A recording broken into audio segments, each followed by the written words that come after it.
Cersei Lannister had long stopped counting the hours she spent listening to the distant echoes within the Red Keep's labyrinth. Even as queen, she was not immune to rumor, nor was she exempt from the insidious creep of half-buried legend. She had heard hushed words from the stonemasons, offhand remarks from the guards about strange caverns below the keep, buried spaces older than the Targaryens, older than Aegon's conquest itself. There was talk of a chill that lingered in certain corridors of the dungeons, a draft that cut through the torchlight even in the hottest summers. Servants whispered that an icy presence, some said an ancient monster, lurked deep beneath the city's foundations. She, of course, had never believed them. Tales of ice beasts or dead serpents were as old as the Iron Throne. If anything, Cersei thought the stories were spread by fools anxious to avoid labor in the deeper levels of the dungeons. Yet, an itch of curiosity scratched at the back of her mind. She was a Lannister, and she recognized rumors had some power, especially in a city rife with fear and gossip. After she was crowned Queen of the Seven Kingdoms, even if the realm was more fractured than ever, she had the resources to investigate. It was an indulgence, yes, but she wanted answers. In times of war, in times of precarious alliances, knowledge was a weapon. If there was the tiniest chance that something of value hid beneath her fortress, she would seize it. At first, the expedition was small. Under the pretense of routine inspections, she assigned a handful of loyal gold cloaks to accompany Qyburn into the catacombs that branched beneath the keep. She told them to survey neglected storerooms, collapsed passages, and anything else that might be significant or dangerous. Qyburn, with his unholy curiosity, leapt at the opportunity. He enjoyed rummaging in dark places, seeking secrets both natural and unnatural. For weeks, he returned each day with dusty ledgers, scraps of ancient Valyrian text, fractured skeletons of various beasts. None of it seemed unusual for a castle so old. Cersei eventually decided the rumors were just that, rumors. Then Qyburn stopped coming back up to the sunlight. Days went by. She asked her gold cloaks if they had seen him, but no one had. The men assigned to guard him were missing as well. A flicker of worry lit inside her. Qyburn was no warrior, and though he often meddled in vile arts, he was valuable to her. More importantly, she did not wish to lose the only man in King's Landing with the knowledge to craft new weapons or cunning devices that might win her the war. Jaime was away dealing with the scattered remains of the Tyrell banners in the Reach, so Cersei went herself. Not in any official capacity. She told no one but a cadre of her most trusted soldiers, all sworn to secrecy.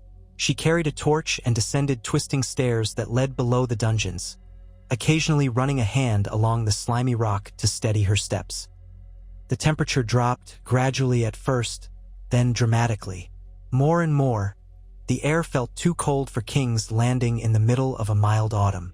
One hallway opened to a narrow corridor with a grated iron door. She instructed her men to pry it open.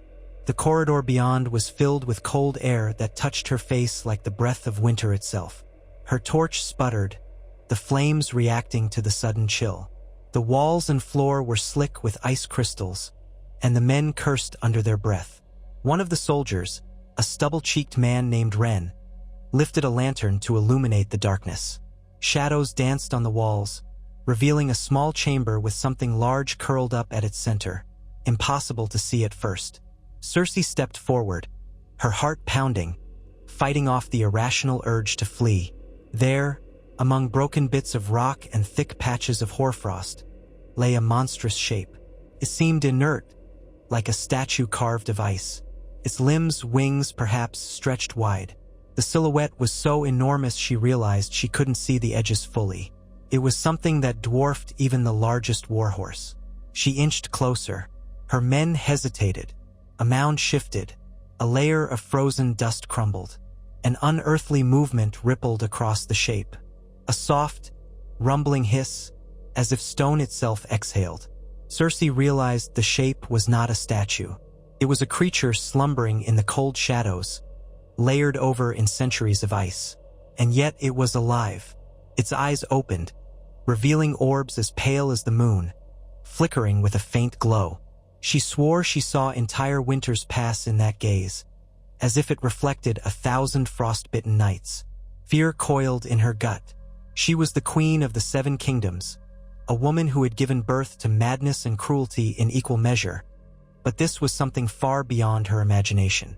To her left, another shape, a figure in the gloom. It was Qyburn, his face ashen, his hair white with frost, kneeling at the creature's flank. His lips parted in a breathless smile, as if in communion with a deity he had worshipped in secret. His voice trembled. "Your Grace," he said, not even turning to acknowledge her, eyes locked on the beast. "It is real." The creature inhaled, an unsettling rasp that filled the chamber. The wind itself seemed to swirl around them. Cersei's men tried to draw their swords, but the swords themselves felt sluggish in the damp cold. She placed a hand on one man's arm to calm him, though she was not calm herself. "Qyburn," she hissed.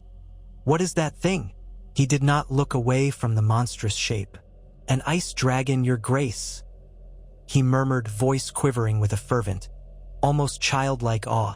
An abomination thought to exist only in legends north of the Wall. Yet here it lies, hidden for centuries beneath the Red Keep. I believe it may date back before Aegon the Conqueror." She held her breath. The idea seemed absurd, and yet the evidence was before her eyes, living and breathing. She heard stories of ice dragons from old Nan's tales, from the scattered myths of the north. Creatures that brought with them storms of frost, beasts said to vanish when they died, melting into a pool of frozen slush. But that was children's lore. To see one here, in the very bedrock of the Targaryen seat, made her bones quake. How did it get here?" she asked. Qyburn's voice was as soft as the wind across a grave. "I can only surmise it was bound or trapped, perhaps by an ancient Targaryen or some earlier occupant of this land. Dragons are said to come from Valyria, but the tales of ice dragons are older than that. It may have been discovered, wounded, and sealed away. Magic was once more widely practiced in Westeros. Whoever trapped it left it to slumber under layers of stone and frost." He swallowed. "It seems to have awakened, if only partially." Cersei's mind raced. She was no stranger to playing with dangerous powers. She had unleashed wildfire on her enemies, threatened entire cities with annihilation. Now, before her, was a beast that might eclipse even the power of Daenerys Targaryen's living dragons. If she could wield it, bend it to her will, the notion made her lips curl in a half-smile, a savage hope piercing her fear. An ice dragon under her command. Daenerys had Drogon, Rhaegal, and Viserion. Yet this creature, if the legends were true, could summon storms of freezing wind, breathe frost that shattered steel. It might tip the scales in the war for the Iron Throne. She stepped forward carefully, the slick ground threatening to make her slip. She peered into the beast's face. The muzzle was pointed, ridged with jagged spines of ice that glimmered in the torchlight. Its breath visibly frosted the air. The eye that stared back at her was calm and ancient, as if it had all the patience of the eternal cold. Fear still churned in her, but she was also mesmerized. "Is it awake enough to understand us?" she asked. Qyburn tore his gaze away from the dragon to look at her. Dragons are said to be intelligent, perhaps not in the manner of men, but they comprehend power, fear, dominance. Whether an ice dragon is similar, I do not know, but I think it senses us. Her torch flared in the swirling current the beast exhaled. She thought she saw the movement of a tail, a slow curling that cracked more ice off its scales. She could almost feel waves of cold emanating from its body, a creeping, insidious chill that sank into her bones. One of her men coughed behind her, spooked. She ignored him. "Qyburn, I need to know if it can be controlled," she said. "And if so, how?" He rose to his feet, hands trembling with excitement. "Your Grace, controlling a being of such power will require methods far beyond ordinary taming.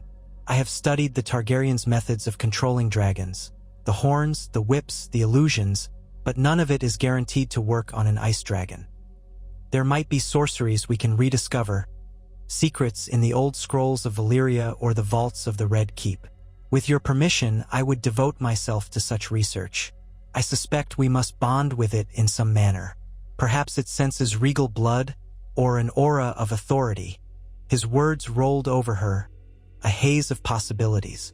She saw a future in which Daenerys Targaryen soared over the skies with her fire-breathing beasts, only to be met by a living frost storm. Fire against ice, dragon against dragon. The idea filled her with a twisted satisfaction. All her life, she had been overshadowed by her father's cunning, by Tyrion's intellect, by Jaime's skill in battle. The world had changed when Daenerys arrived with dragons. But now Cersei might outdo them all. "Then do it," she commanded quietly. "Learn whatever you must. But Qyburn, no one else is to know of this. If word spreads that I have a dragon, especially one of ice, the lords of Westeros might unite against me in fear." He bowed, a jittery motion, clearly intoxicated by discovery. "Yes, Your Grace. I will keep it secret and ensure the men who've seen it remain silent. We must be cautious." Her gaze lingered on the ice dragon, on the cold, shimmering scales that coated it like armor. Even the faint light of her torch reflected a spectrum of pale blues and whites across its hide. She felt her breath catch as the dragon's eyelid lowered, then lifted again in slow consideration. Was it truly aware? Was it measuring her, judging her? As if in challenge, she did not look away. After a moment, the dragon blinked once more, and then settled. The rasp of its breath filled the chamber, the wind swirling around them once again. Cersei ordered her men to stand guard. She turned with Qyburn, heading back up the stairs, her mind alight with calculations. She had never guessed, never dreamed, that the Red Keep hid such a monstrous secret. But she would not waste the opportunity. Daenerys had soared overhead with monstrous fire serpents, inspiring devotion and terror in equal measure. Let Daenerys come for the capital now. Let her come with her armies, her dragons. Cersei would have a monstrosity of her own, one that could freeze armies in their tracks. In the days that followed, Qyburn's research consumed every waking moment. Cersei allowed him to plunder the vaults of the Red Keep library, rummage through the old Targaryen archives, even open dusty crates that had not been touched since the reign of Aegon V. She forbade him from leaving King's Landing, citing urgent matters of state. She posted a special detachment of the Gold Cloaks, men who had proven their loyalty through thick and thin, at the catacomb entrance. No one else was permitted to set foot in that labyrinth except by her command. Rumors spread, of course, but Cersei did her best to quell them. She had grown skilled at suffocating rumors, or twisting them to her advantage. Day by day, Qyburn reported strange developments. The ice dragon stirred more often. Its breathing grew heavier, the temperature in its chamber dropping further. A layer of rime began forming on the walls, creeping outward through the corridors. Some of the men complained about the cold, but Cersei ignored their grievances. She had outfitted them with thick cloaks and commanded them to endure. The men who complained too much were replaced, sent off to guard duties in Flea Bottom or worse. Finally, after much rummaging, Qyburn came to her with a brittle scroll. His eyes shone with a dangerous glee. "I believe I've found a clue," he said. "In some of the texts from Old Valyria, I discovered references to a binding ritual used for the taming of beasts touched by elemental magic, drakes, frost, wyrms, and so forth. It's arcane, possibly requiring blood sacrifice, but the details are incomplete. Still, it may provide a path forward." Cersei's stomach clenched at the phrase blood sacrifice. She remembered the fate of Shireen Baratheon, the horror stories that had leaked out about the Red Woman's doings in the north. She had never been squeamish, but she was not foolish enough to toy with powers that might turn on her. "How certain are you that it will work?" she asked coldly. Qyburn shrugged, his face eager. "Not certain at all, Your Grace, but we must attempt something. Without control, this beast might break free or starve, or lash out in its hunger.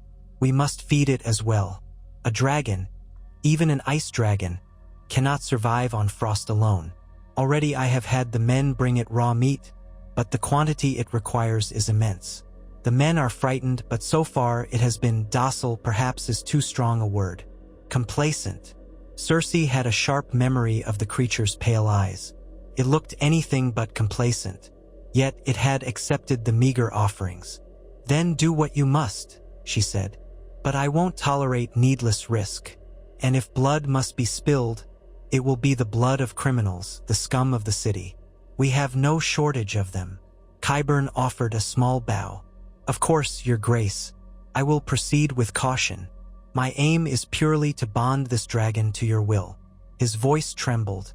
"Imagine the effect it will have on our enemies once it soars overhead." She didn't need to imagine. She already pictured Daenerys Targaryen's horror as a wind-driven avalanche of ice descended upon her unsullied. She pictured Jon Snow's grim face if he realized a force of winter approached from the south. In times past, Cersei might have balked at such extremes, but her enemies were many, and they were formidable. Any advantage was necessary if she was to remain on the throne. "Proceed," she said, "and keep me informed." Over the following weeks, the catacombs echoed with the muffled roars of the awakening dragon. Often, at night, Cersei would stand in her chambers, gaze out over the bay, and hear that deep, resonant sound. It reminded her of a bitter winter wind rattling the shutters. She felt a twinge of both fear and fierce excitement. Sometimes she found sleep difficult. She would recall the face of Maggie the Frog, that old soothsayer, who had once prophesied that a younger, more beautiful queen would cast her down and take all she held dear. She wondered if that queen was Margaery Tyrell or Daenerys Targaryen, or perhaps someone else. But now, with the power stirring beneath the castle, perhaps prophecy could be broken. At times, she visited the ice dragon's chamber, though the cold stung her lungs and made her breath come out in gasps. In those visits, she saw the beast more active, pacing in slow, careful steps, its claws scraping the icy floor, its breath swirling around in visible gusts of frost. The chamber itself had grown larger from Qyburn's men clearing away old rubble. Torches struggled to stay lit in the frigid air, turning to flickering sparks that sputtered out if brought too close to the dragon's muzzle. Still, in the gloom, she saw the creature's powerful limbs, the sweep of its wings tipped with jagged, crystalline edges.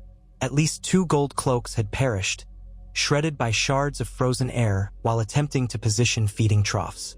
Qyburn called it an accident, though the rumors among the men said the dragon had deliberately tested its newfound breath. Cersei wasn't certain, and she decided she did not care. If the dragon would have to taste men's blood, better it be that of her underlings, not her own. She would stare at it, enthralled. She saw the faint pulses of bluish light that rippled beneath its transparent scales, as if its veins glowed with glacial energy. The eyes, always those eyes, ancient, pitiless, and watchful. She wondered if this was how the Valyrians had felt when they first tamed fire dragons, forging the greatest empire in the world. She felt an almost religious fervor in its presence, as though she stood in the presence of a new god. Qyburn, for his part, continued his experiments.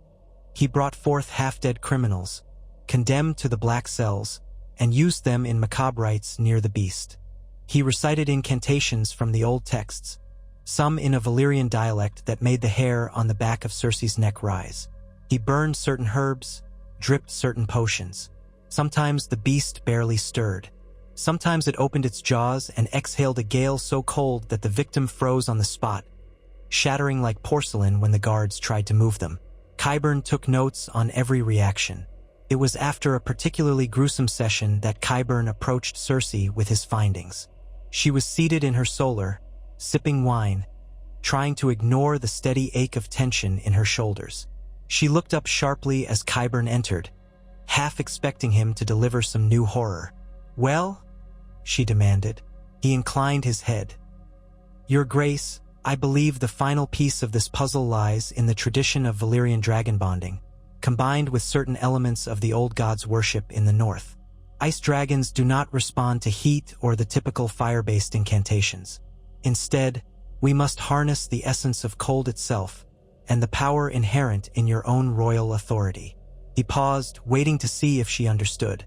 When she said nothing, he continued, "I have fashioned a circlet, a sort of harness, but not in the physical sense alone. It's an artifact that must be worn during the bonding. You, your grace, as the prospective rider, would place it upon your brow. Then you must be the one to approach the dragon, to establish the connection with it through blood, willpower, and the incantation. She swallowed, bracing herself. You're telling me I need to stand face to face with that thing and recite a Valyrian incantation while wearing a fancy hat? His lips twitched. In layman's terms, yes, but there's more to it. You must show no fear.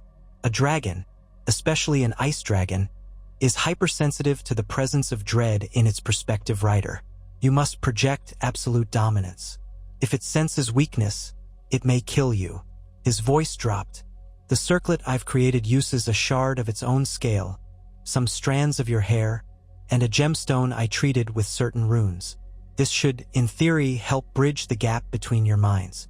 If it works as intended, the dragon will accept you as its master, or at least its partner in symbiosis.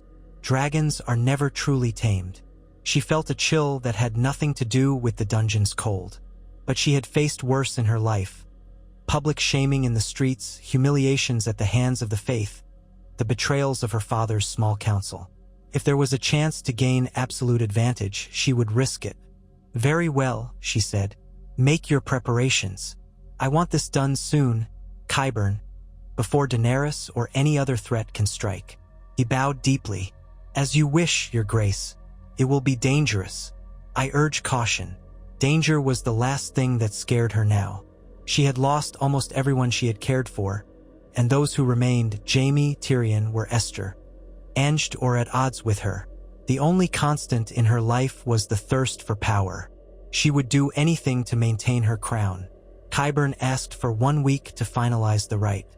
During that time, Cersei had fleeting visions of the day she would stand before that monstrous frost beast. She told no one, not even the small council, the details of her plan. Grand Maester Orwyle was given a convenient lie about Qyburn's sickness requiring bed rest. As for the lords of the Crownlands, she fed them stories of monstrous rats in the dungeons, rumored curses, all manner of nonsense to keep them disinterested. She sipped her wine and waited. On the appointed day, she clad herself in a warm but regal gown of black velvet, lined with fur. She pinned her hair back so it would not blow across her face in the swirling cold. She wore thick gloves of the finest leather and a cloak that reached her ankles. But Qyburn insisted that eventually she must remove the cloak, at least partially, so the dragon would see the circlet in her hair, the shining stone embedded in its crest. She took the circlet from Qyburn, examining the strange craftsmanship. The band was made of a dark metal, etched with runic patterns. At its center was a faintly glowing, translucent stone. She saw a flicker of something bluish within it, as if a sliver of frost had been captured inside. "This is it?" she asked. He nodded. "I have never wrought such an artifact before, so I cannot guarantee success. But it is our best chance." She nodded curtly. "Then let us begin."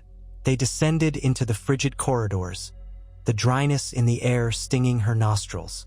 Her breath came in thick plumes. The gold cloak's standing guard looked upon her with a mixture of fear and awe. She could see the question in their eyes. Why would their queen willingly subject herself to this monstrous presence? But none dared speak. She advanced, Qyburn trailing behind with a retinue of his apprentices. The air grew colder with each step, layers of frost crunching beneath their boots. At last, they reached the iron door that led into the dragon's domain. One guard heaved it open, revealing the immense chamber beyond. Torchlight cast flickering illumination on the massive shape coiled in the center. The ice dragon was awake, sitting on its haunches like a watchful sentinel. Its wings were half furled, their edges sparkling with razor-sharp shards.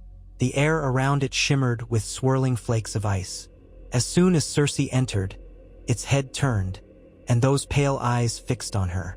Her heartbeat thundered in her ears. Qyburn set down a small brazier, lighting it with trembling fingers. Aromatic smoke coiled up. He began chanting in a soft, guttural form of Valyrian that Cersei did not fully understand.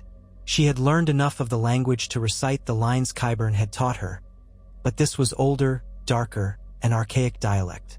Then he gestured to her, as if to say it was time. She steeled herself. She could not appear weak. Removing her gloves, she stepped forward onto the slick ground. The dragon's maw parted slightly, revealing rows of crystalline fangs. She felt the cold wind gust toward her, biting her flesh, but she forced herself not to recoil. She strode with measured confidence until she was 20 paces from the beast's massive head. There, she knelt slowly, placing her right hand on the icy floor. She could hardly feel her fingers. Her breath shuddered in the frigid atmosphere.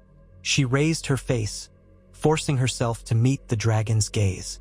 Her lips formed the words Qyburn had taught her, words of binding, of dominance, of forging a link between queen and beast. The ancient Valyrian syllables felt strange on her tongue, like shards of glass. She persisted, voice steady. She repeated them in a rhythmic chant that Qyburn had drilled into her mind. She felt an odd sensation stirring in her chest, something akin to a swirling vortex, as if the cold in the room was a living presence seeping into her. She pictured the Iron Throne, pictured all her enemies bowing before her. She pictured an unstoppable wave of cold searing the flesh of those who would defy her. She poured that hunger, that fury, into her words. The dragon hissed, a sound that rumbled like an avalanche. Its breath coalesced into thick frost in the air. She could taste the tang of ice on her lips, see the shimmering crystals forming on her eyelashes. Still, she recited. The circlet on her brow grew numbingly cold. Pain lanced her forehead, but she kept going, refusing to yield. The beast lowered its muzzle closer, so near that she could see the minute fractures in the scales, see the swirling patterns of white and blue shimmering in those ancient eyes. She felt something, some intangible thread, stretch between them, a trembling note in her mind. It was as though the dragon itself was testing her resolve, pushing against her psyche. She pressed onward, reciting the final lines. Zaldrizes Iotelas, Emmeline Mori Teger, Sovs, Sovs, words that spoke of binding, of service, of forging an unbreakable link. She was not sure if they were precisely correct, but she sensed the power behind them. She forced all her will into them. She was a queen. She would not submit to fear. The dragon roared, a terrible sound that made the walls shudder. Its breath exploded in a gust of sub-zero wind that blasted past her, blowing Qyburn and his assistants backwards. Frost crusted her cheeks. Her hair whipped violently. The brazier's flame vanished, plunged into darkness except for the faint torches behind them. Yet, through the swirling whiteness, she saw the dragon's head lower again, see it exhale more softly, as though it recognized something in her. Her heart pounded so loudly she could hear it in her ears. She slowly lifted a hand, ignoring the pain as the freezing air stung her skin. She extended her arm toward the dragon's muzzle, uncertain if it would blast her with lethal cold or tear her limb from limb. Every muscle in her body screamed to pull back, but she refused to show weakness. The muzzle came closer still, until she could feel its frozen scales beneath her fingertips. A wave of something, energy, magic, unearthly cold, pulsed through her hand, up her arm, into her chest. Her breath caught, and for an instant she felt as though her heartbeat stopped. In that space of time, she sensed an alien consciousness press against hers. Primal, vast, and harsh. It was like a winter storm made aware, an avalanche given will. And yet, there was a flicker of recognition, a flash of acceptance, because she was not cowering. She was demanding obedience in the language of the ancient Valyrians. She was claiming it as her weapon, as her ally. Something in the dragon's mind shifted, a subtle acquiescence. Slowly, the beast closed its eyes, and she felt the bond settle. The circlet on her brow glimmered faintly, the stone's bluish hue pulsing once in time with her heartbeat. She exhaled a shaky breath. The immediate sense of telepathic contact vanished, but an echo remained. She could sense the presence of the beast, its moods, a faint impression of its hunger, its cold fury. She rose to her feet, ignoring the numbness in her limbs. She turned to see Qyburn, crouched behind a fallen brazier. She extended a hand, and with that gesture, the dragon's eyes opened again. "Your Grace," Qyburn breathed. "Are you? You appear unharmed." She let out a ragged sigh, half a triumphant laugh. "Yes," she said. "It's done. I feel it." He scrambled forward, more cautious than before, though obviously eager to see if the bond was real. Cersei took a few steps back, giving the dragon some room. It hissed but did not lash out. Instead, it angled its massive head to follow her movements, as though awaiting command. She felt a rush of fierce joy. It was hers. This unstoppable engine of destruction was hers. Qyburn approached carefully, but the dragon's gaze flicked to him with a low growl. She sensed the beast's distrust. She raised a hand again, silently willing it to remain calm. She felt a flicker of compliance. Qyburn, his face full of cautious wonder, reached out to gingerly touch the dragon's scales. His eyes widened. "It's warm," he said in amazement, in a manner of speaking, as though the cold is a living force radiating from it. Cersei nodded, her chest still heaving. "We must see if it obeys simple commands." She cleared her throat, her voice raw. In Valyrian, she repeated a phrase Qyburn had taught her, instructing the dragon to move aside. The beast paused, then shifted its enormous bulk in one fluid motion. A swirl of dust and ice shards rose from the floor as it moved. One of Qyburn's apprentices yelped and scrambled back. Cersei allowed herself a pleased smirk. "It understands," she said softly.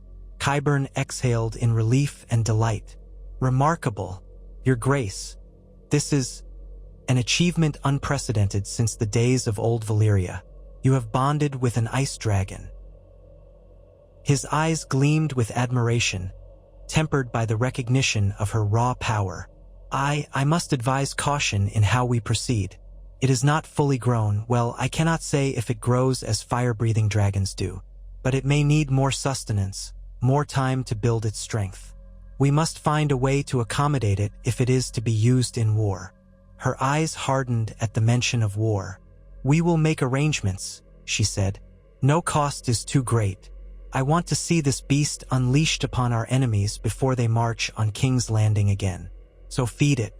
Build a stable for it in the deepest levels. We'll expand these caverns if we must. I will see that it grows strong." She stroked the air near the dragon's muzzle, marveling at the swirling frosty breath. Then she straightened, remembering that she was chilled to the bone. "Now let us leave. I have much to plan." They returned to the upper levels, leaving a retinue behind to keep watch on the dragon and handle the feeding. The moment Cersei stepped into the relative warmth of the main corridors, her skin felt as though it were on fire, a painful rush of heat returning to her face and hands. But she wore a triumphant smile. She had done what even Targaryens had not achieved in centuries: claimed a living ice dragon. The day that she decided to reveal it to the world would mark a pivot in the tides of war. The next few weeks were a whirlwind of hush-hush activity. Qyburn oversaw the expansion of the underground chamber, using laborers sworn to secrecy under threat of gruesome death. By day, Cersei managed the affairs of state, dealing with the rising tensions in the realm, hearing word of Daenerys Targaryen's movements, the movements of the northern armies. By night, she descended to the depths to spend time with her new weapon. She practiced commands in the old Valyrian dialect Qyburn had taught her. The bond, while tenuous, seemed to grow stronger.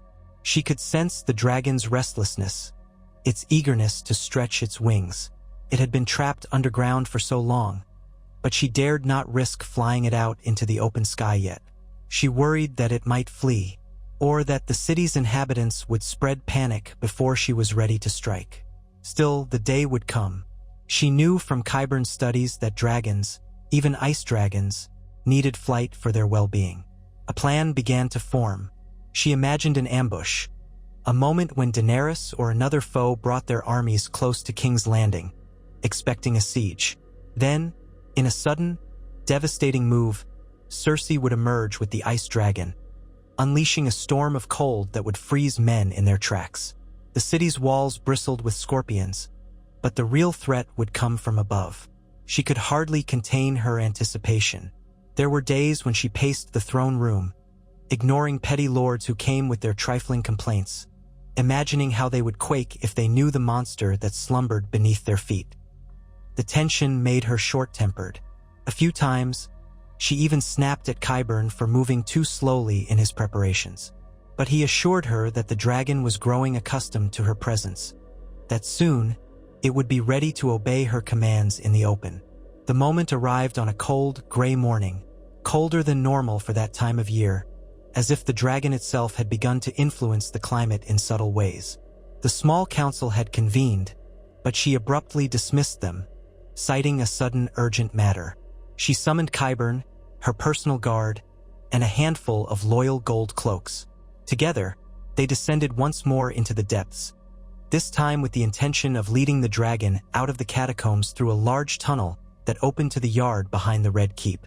Qyburn had supervised the unsealing of that ancient passage. If the dragon could navigate it, it would emerge in a walled courtyard, from which it could take flight. Cersei's heart drummed in her chest, excitement mingled with dread. She wore warmer clothing beneath her fur cloak, her black and gold gown overshadowed by the practical layers. The circlet was carefully placed upon her brow. She felt a faint pulsing from it, as if it responded to her closeness with the beast. "Open the gates," she commanded, voice echoing in the vaulted corridor. Her men heaved on a massive iron grate that had sealed off the tunnel for centuries. Rust flaked off in great sheets. The cold air swirled around them. Deeper in the darkness, the dragon's shape loomed. It hissed softly, the sound carrying a note of curiosity. Cersei inhaled. She repeated a Valyrian command, telling it to follow her. She turned and began walking up the sloping tunnel, hoping the creature would comply. A moment of silence, then a slow scraping of claws. The ground vibrated. The men nearby tensed. Qyburn, standing at her side, kept a respectful distance, ready to dart away if the beast grew hostile. But the dragon followed, each step echoing ominously in the passage. It was not a comfortable fit. Its wingtips scraped the walls, dislodging chunks of old stone, but it pressed on, guided by Cersei's will and the promise of open air. At the top of the ramp, the tunnel opened into the wide, secluded courtyard that had been used in the time of Maegor Targaryen for forging secret expansions. Over the centuries, it had fallen into disuse. Cersei's men had hastily cleared debris, rubble, and overgrowth. Now it stood open to the sky, a low, leaden sky with clouds threatening rain, or perhaps snow.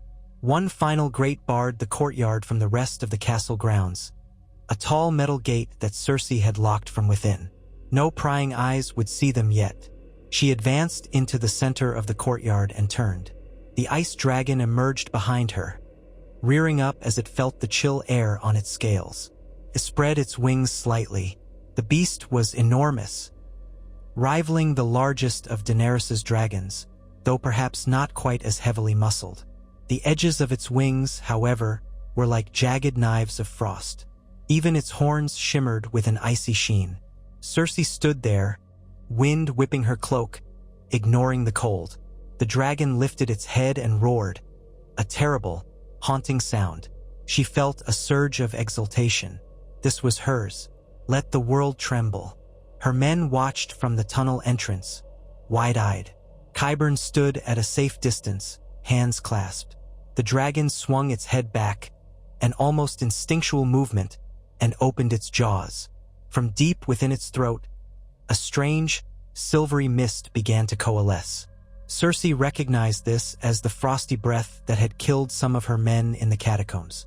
It exhaled in a powerful gust, blasting a distant wall of the courtyard.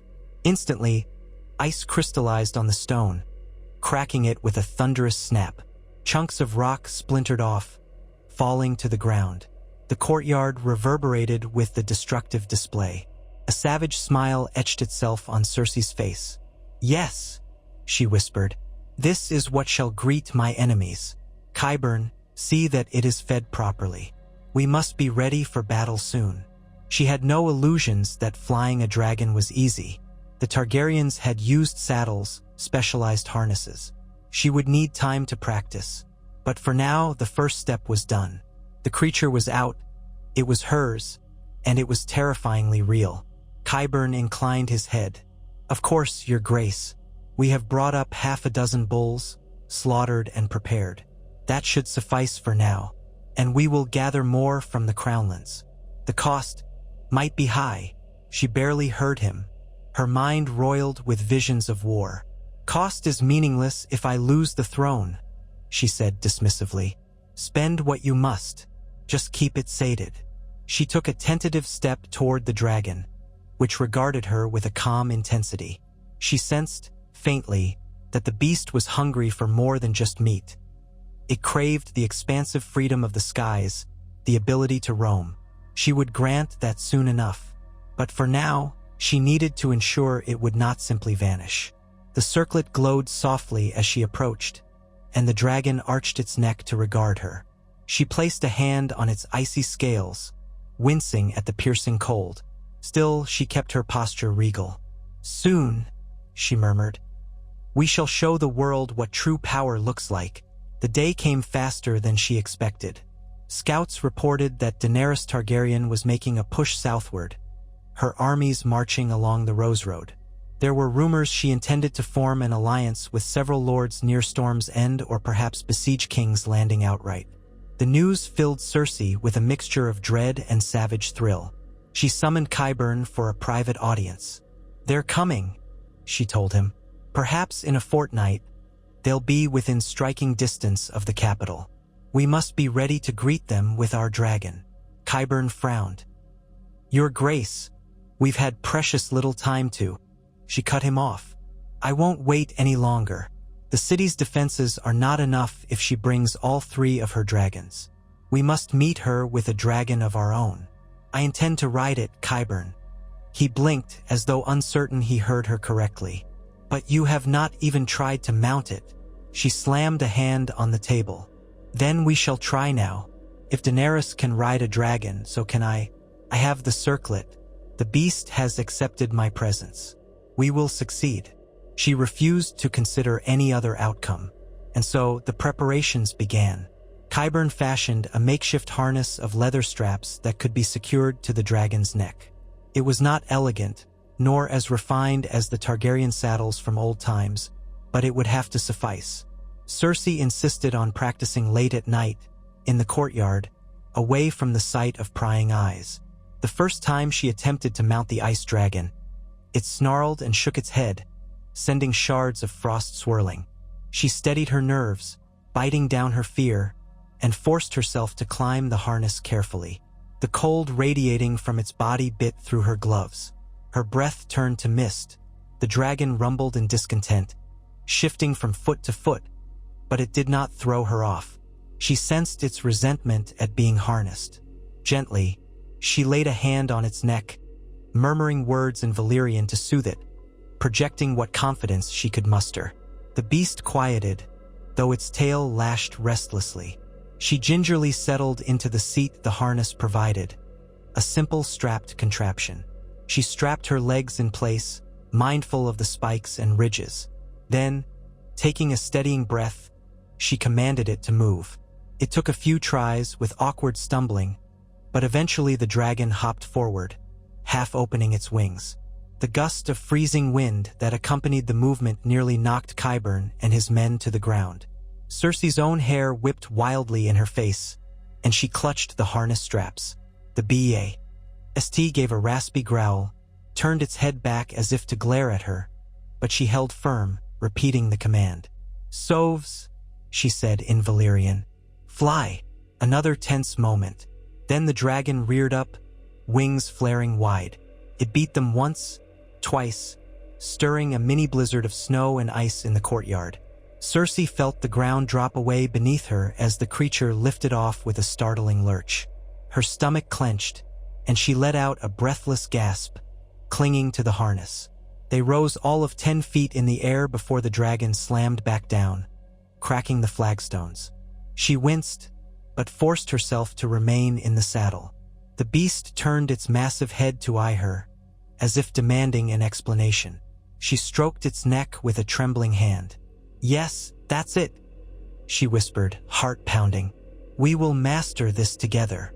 She repeated the command to fly. Again, the dragon leaped and flapped, sending debris swirling. This time, it stayed aloft, hovering precariously, wings beating a thunderous rhythm. Cersei's cloak snapped behind her, the cold wind making her eyes water. She felt a surge of wild exhilaration. In that moment, with the courtyard far below, she realized how the Targaryens must have felt, astride living weapons that could shape the fate of kingdoms. She was unstoppable. They practiced these short flights late at night over the city walls, never too high, always returning quickly so as not to alert the citizens below. A few of the watchmen along the ramparts might have glimpsed a dark silhouette in the moonlight, but Cersei's commands for secrecy, combined with Qyburn's manipulations, kept rumors at bay. Night after night, she grew more confident. The dragon, as if resigning itself to her will, became more responsive. She learned how to urge it to climb, how to bank. She felt the biting chill of night air at altitudes she had never imagined. Each time, she descended with a mixture of triumph and awe, but she had little time. Daenerys's army was rumored to be only a few days away. Scouts reported that the Targaryen queen had at least 2 of her dragons in the vanguard, with the 3rd possibly patrolling the coast. The Dothraki hordes followed, along with contingents of Unsullied. Cersei knew that conventional warfare would not save her. She had tried a ceasefire once, a parley. That time was long gone. She recalled the day she had tricked Daenerys into believing she would help fight the White Walkers, only to betray that promise. She recalled how Tyrion had served as her go-between. All the politics, all the manipulations, felt trivial now that real power was in her hands. Finally, the day came when the scouts heralded Daenerys's approach to the outskirts of the city. Smoke from the torches of thousands of troops darkened the horizon. The bells of King's Landing might have rung in warning, but Cersei had them silenced. She would not show fear. She ordered her forces to man the walls, ready the scorpions, though she knew such defenses were meager compared to Dragon's fire. Then she retired to the secluded courtyard, dressed in her warmest leathers, sword belted at her waist, circlet upon her brow. Qyburn waited, apprehensive, as the dragon paced restlessly, sensing conflict. Cersei approached the beast. "We ride to war," she said quietly. She saw her breath mist in the cold air. The dragon turned its head, regarding her with those ancient, pale eyes. Perhaps it understood, or perhaps it merely felt the tension in her posture. She climbed into the saddle, her mind cold and focused. Qyburn and the gold cloaks retreated to a safe distance. She raised a hand, signaling them to open the courtyard gate to the city, then the outer gatehouse beyond. It was time. The chain rattled, the gates swung open, revealing a wide avenue that led through the Red Keep's outer wards, eventually out onto the main thoroughfare. Outside, the city was in chaos. Civilians scurrying for shelter, soldiers rushing to defensive positions. Many froze in their tracks as they beheld the sight of a massive dragon, pale as death, emerging from the keep. Some thought it might be a trick of the eye, others gawked openly. But Cersei paid them no heed. She commanded the dragon to take wing. With a thunderous sweep of its wings, it lifted off, carrying her above the rooftops of King's Landing. She soared over the city, seeing the wide streets below fill with panic. The day was overcast, a gray gloom overshadowing the city. A chill wind accompanied them, as if the dragon brought winter with it. They circled around, and she spotted Daenerys' forces arrayed outside the city walls. Massed ranks of Unsullied, the unruly lines of Dothraki, siege towers, catapults. And overhead, 2 massive shapes circled, Drogon and Regal, their fire-lit eyes scanning the battlements. Instantly, she felt a surge of hatred. Those beasts had terrorized armies across the continent, burned fields to ash. Now they would face something new. She urged her ice dragon onward, flying low over the battlements, letting her soldiers see that she was the rider of this monstrous weapon. A wave of cheers and frightened gasps rose from the Lannister troops. Then she ascended higher, heading toward the open field beyond the walls. she felt a rush of cold adrenaline. This was her city, her kingdom, and no foreign queen would take it from her. Below, Daenerys's host stirred. She could make out the smaller figure of Daenerys herself, likely astride Drogon, black as night. The second dragon, Regal, was a deep emerald. Both turned their heads in alarm as a third dragon, a pale, frosty giant, appeared overhead. Cersei smirked. She wished she could see Daenerys's face in that moment. No one had warned her that King's Landing boasted a dragon of its own. She commanded her dragon to roar. The beast complied, letting loose a deafening blast of cold. Ice crystals arced through the sky, swirling in an eerie spiral. Daenerys's dragons shrieked in challenge, wings beating as they soared to meet Cersei's monstrous ally. A hush seemed to fall across the battlefield, as if men realized they were about to witness something epic and terrible. The clash of ice and fire in the sky. Cersei felt her dragon tremble with pent-up energy. She sensed its ancient fury, yearning to devour the fire-breathers. She did not hold it back. She directed it forward, commanding it to attack. The wing beats sounded like thunder. The air turned bitterly cold around them. She raised her voice in a feral cry, part exultation, part triumph. Let Daenerys face her now. Drogon descended in a roar of flame. Regal flanked from the side. Fire streaked through the sky, brilliant orange gouts that attempted to sear the ice dragon's hide. But the ice dragon twisted in midair, unbelievably agile for its size. Its frosty breath met the flame in a swirling clash of steam and sparks.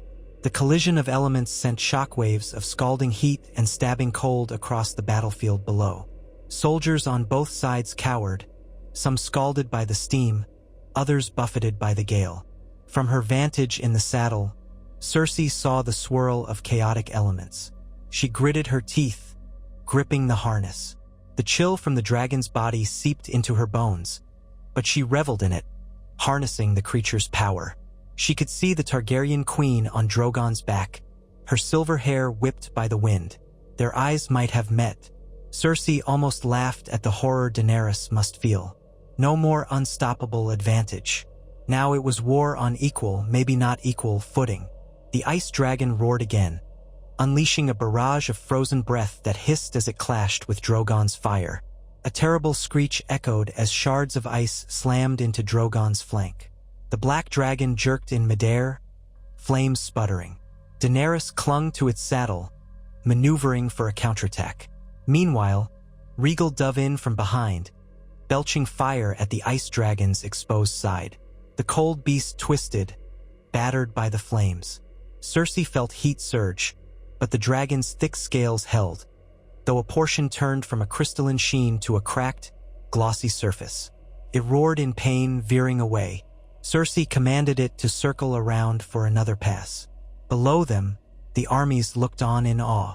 Flames licked across the sky, tangling with blasts of frigid breath. A swirling storm of steam enveloped the dragons as they grappled midair. At one point, Drogon latched its claws into the ice dragon's flank, teeth snapping for a killing bite. The ice dragon retaliated with a savage lash of its tail, cracking the air with a sound like shattering glass. It hammered Drogon's side, momentarily loosening the black dragon's grip. Droplets of icy blood spattered from the wound, turning to tiny hailstones as they fell. Cersei felt the beast's pain, a throbbing ache that echoed in her mind. She refused to yield. She dug her heels into the harness, urging it to press the attack. Fire and ice clashed again, buffeting her with waves of heat and cold. She could barely see through the swirling vapor. Daenerys was somewhere in that chaos, wrestling for control of the skies. Then, abruptly, a savage roar rent the air. Regal dove in, snapping at the ice dragon's exposed wing. The collision jolted Cersei in the saddle. The dragon howled, the membrane of its wing tearing under Regal's teeth. With a sudden movement, Cersei's mount twisted, opened its jaws, and unleashed a concentrated blast of icy breath directly into Regal's face.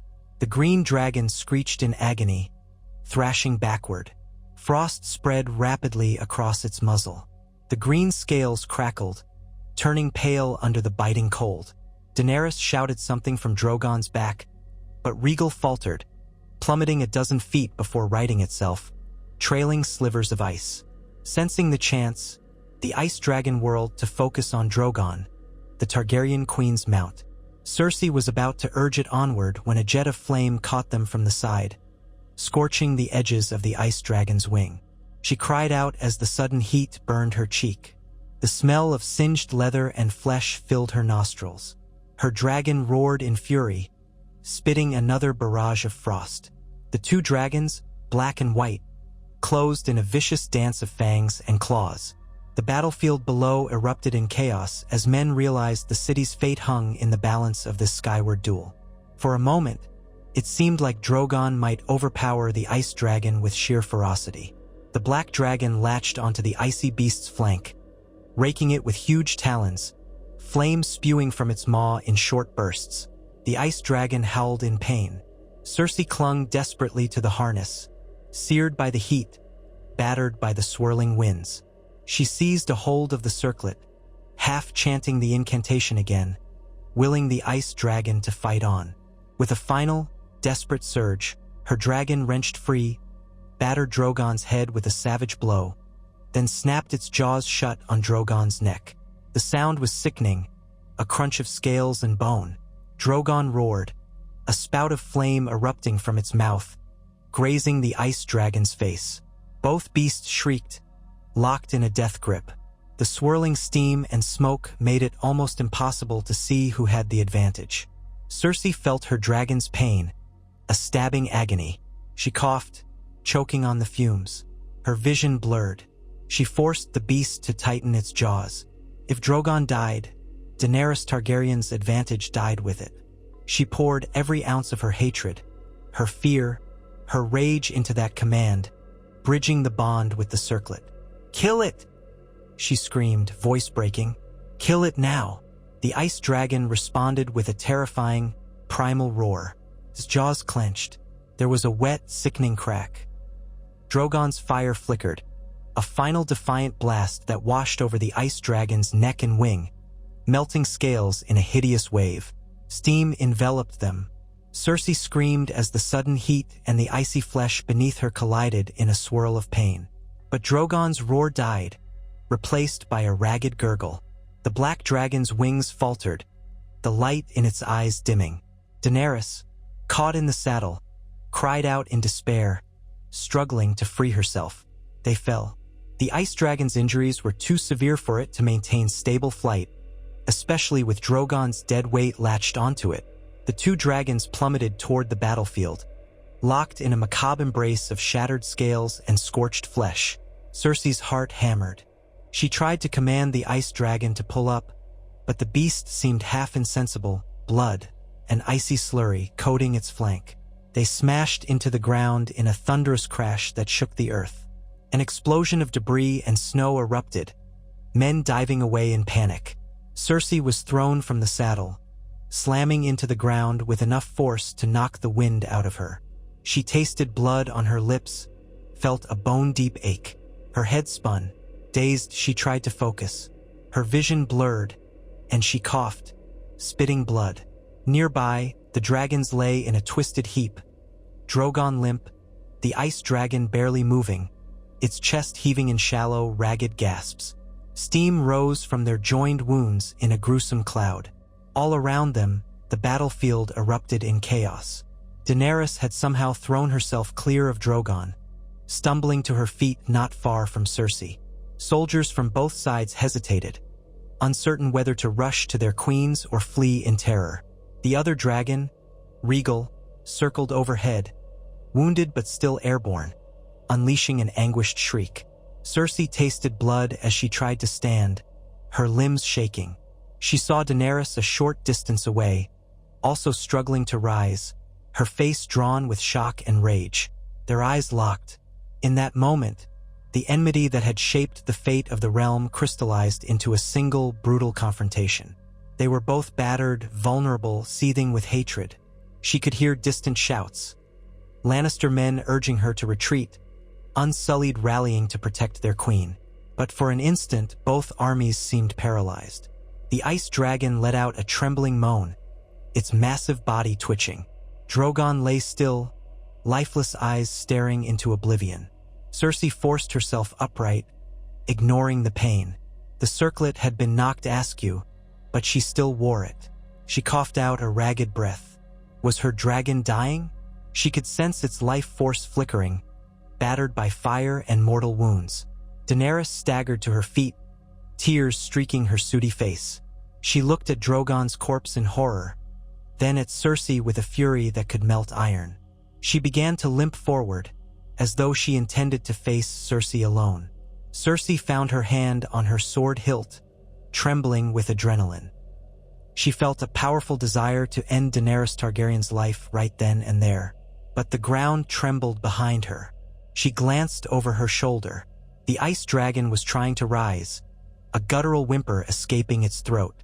Its wings were shredded, scales blackened by fire, but it still lived.